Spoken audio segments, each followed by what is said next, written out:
First, let me say I find it remarkable that in the midst of the COVID pandemic, that anyone would think it's a good idea to take access to healthcare away from people.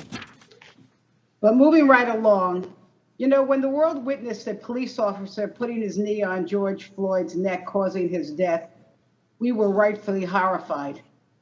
And across our country, millions of Americans with their voices, signs, and merely their presence called out against racial injustice. Well, here's the thing, as many of my colleagues before me have said, racial injustice, in fact, systemic injustice, comes in many forms. The beneficiaries of Title X funding are mostly people with low incomes who couldn't afford otherwise health care on their own, and the majority are people of color. Issuing a Gag Rule that bans health professionals who provide care through the Title X program, such as Planned Parenthood, who was serving 41% of Title X patients before they got excluded. Discussing all health options with their patients, including abortion, blocking accessing to affordable birth control, STD testing, cancer screening, more to millions. Gagging healthcare providers by blocking women from access to full reproductive services and other issues in Mr. Cole's amendment is just one of the many examples of the systemic efforts, discriminatory efforts on the part of the Trump-Pence administration, which since day one has aggressively targeted the health, the rights, and the bodily autonomy of women, especially hurting people of color, people with low incomes, and LGBT individuals. It's a pattern, it's a practice, and I will highlight some. Reinstating the global Gag Rule. We talked about that last week. Refusal policies that allow healthcare workers to impose their beliefs on others. A rule that allows one boss to decide whether or not your birth control is covered by insurance, affecting an estimated 70 to 126,000 people who could lose access to contraception.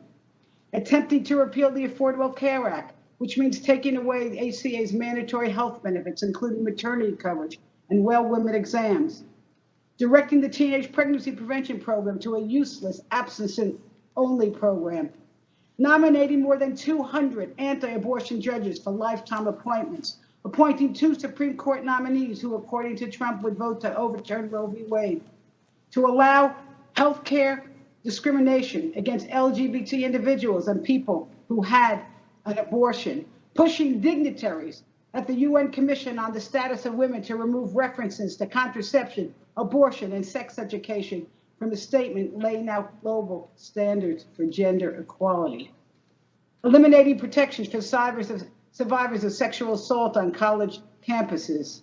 Implementing a rule that could block people from citizenship or permanent residency in the U.S. simply because they receive any one of a broad range of public benefits, including health care, nutrition assistance, and public housing.